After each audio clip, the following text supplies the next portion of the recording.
Like you, I've noticed Jagmeet Singh acting more communist than usual, which is really saying something. Let's hear what he had to announce at his latest press conference. As Lisa said, we got to protect renters. We're up against such a serious challenge in our country. Renters are worried they're going to lose their place. They're worried that the rent's going to go up. So we want to protect renters. We want to bring rents down. And what are we up against? We're up against a housing market which has been designed to make a rich investor rich. Has really worked well if you got lots of money, but does not work if you're an everyday family. Right. So this is just Karl Marx reincarnated in the form of Jagmeet Singh. From these first few sentences alone, we can tell that Singh says those who own the apartments, those who own the condos, those who own the homes are the evil capitalist oppressors, and we have to protect the poor worker from those owners because right now the renters are being exploited. That's right from Marx's Communist Manifesto. That is utter garbage, utter nonsense. What trash. Jagmeet Singh would have Canada turned into 1972 Moscow, 1972 Soviet Union, where everyone lives in a brown brick apartment complex that is 12 feet by 12 feet in size, no matter what. It's garbage. We're not going to allow Canada to be turned into this communist dystopia. Singh is a radical and he understands economics. He absolutely understands economics. His strategy, however, is to use bad economics, brutal economics, to then crush Canadians and the Canadian spirit. It's evil. Doesn't work for you. And that is not by chance, it's by design. It's been designed that way by liberals and conservatives who've made the laws, who have benefited rich investors. And now we know, after almost 9 years of the liberals, things have gotten worse. Things have gotten worse because they've not made this a priority. They've not made it something that they've taken seriously to make sure people can afford a home, to make sure. Singh is such a hypocrite. He would dare criticize, for example, the liberals when he and his government are liberal. They are. We saw that with the carbon tax vote, for example, a few days ago. Not one detractor. There is one leftist party in the country. One. And it's the Liberals. It's the Liberal Party. And Singh is a part of it. His candidate on his left is a part of it. All of them are a part of it. So for him to criticize liberal policy is just to criticize his own policy because, again, the coalition still stands. Renters can stay in their home. That's not been their priority. And as Lisa laid out, rents have gone up, the cost of housing has gone up, and people are worried. People are afraid. It's getting harder and harder. So we've got to come up with some solutions. We know for every one affordable home that's built, we're losing 11. That is a losing battle. And we know that the liberals have made things worse, and the conservatives are going to do even worse than that. Because we know that what the conservatives are about. We know that Pierre Poilievre is about. His closest advisors, his closest friends are all lobbyists for big corporations, including big developers. He loves that the way the housing markets work. He wants to continue for it to work the same way. He has taken money from big developers. He wants to continue to see money go to big developers. We've seen what liberals have done, or what conservatives have done when they're in power. We've seen in Ontario, the conservative premier there wanted to sell off public land to billionaire developers, selling them billions of dollars of public land. We know what conservatives do.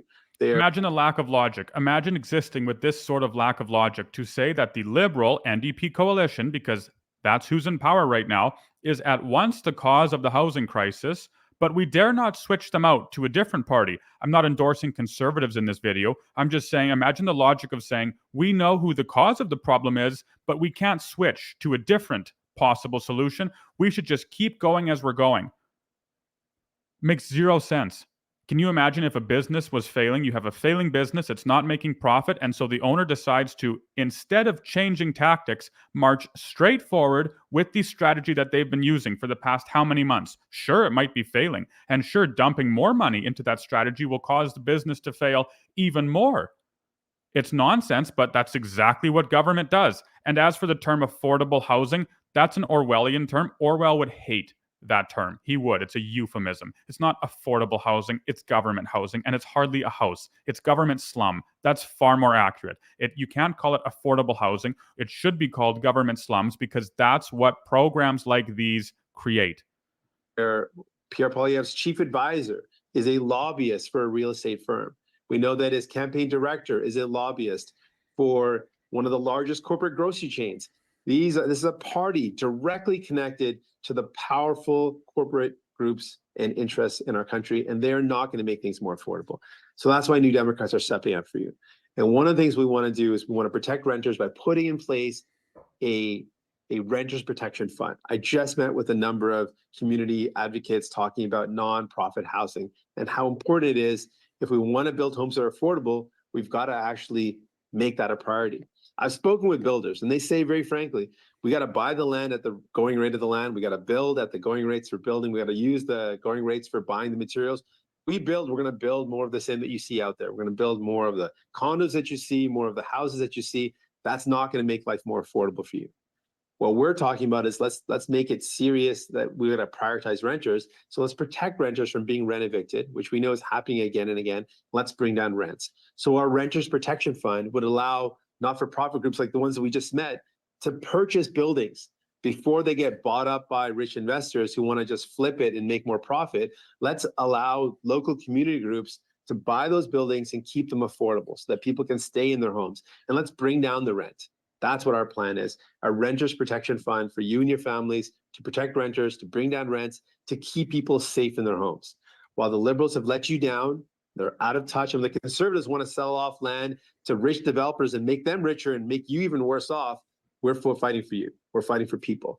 And with Lisa Roberts as your local member of parliament, you can count on New Democrats to constantly be on your side and fight for you to build that affordable future that we know is possible. So Singh's proposed solution is utter garbage. Again, it's utter nonsense. It's economic trash.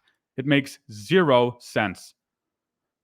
What is he talking about? A renters fund, a protect the renters fund, so that nonprofits can purchase housing, I guess, condos, and then give them away for free, or what? Or people can rent for cheap.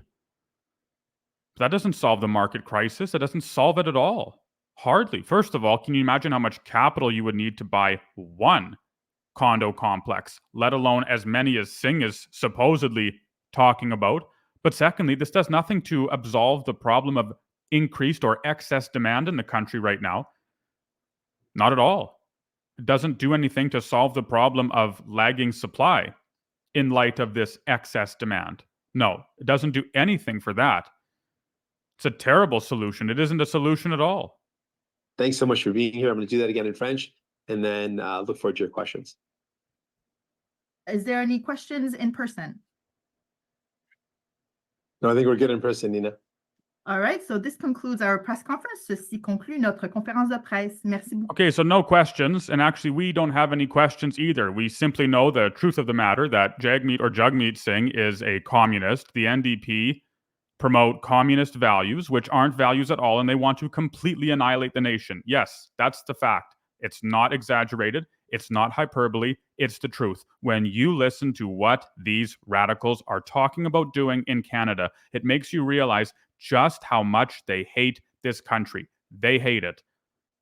They do solve the housing crisis. They're not going to solve the housing crisis. Can you imagine how egregious the crisis would be if it's bad enough as it is, but if Jagmeet Singh or if the policies of the NDP were more seriously adopted in a Liberal government, it would be unfathomable. The housing crisis would be unfathomable. So we have all of these problems with homes. The government will not solve the crisis because the government has created the crisis, and it is benefiting government for Canadians to be in this crisis. More and more people are struggling to feed themselves.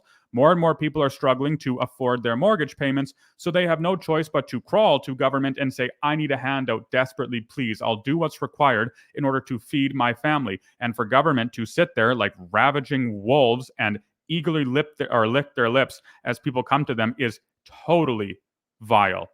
It's so wrong. It's the complete opposite of Christ, of Jesus Christ, who builds a home for us in heaven. Everyone should read 2 Corinthians 5, where Paul talks about how we have this wonderful home in heaven. Now, of course, first he's talking about the body, but Jesus Christ also talks about how he's going to prepare a place for us in heaven as Christians who believe in him. And there won't be any of this Marxist nonsense. There won't be any government officials making ridiculous policies that completely crush our ability to actually live in the home that we call heaven. No, Christ is coming back. Heaven is coming down to a new earth, and we who are saved, we who believe in Christ, are going to live with him in perfection in eternity.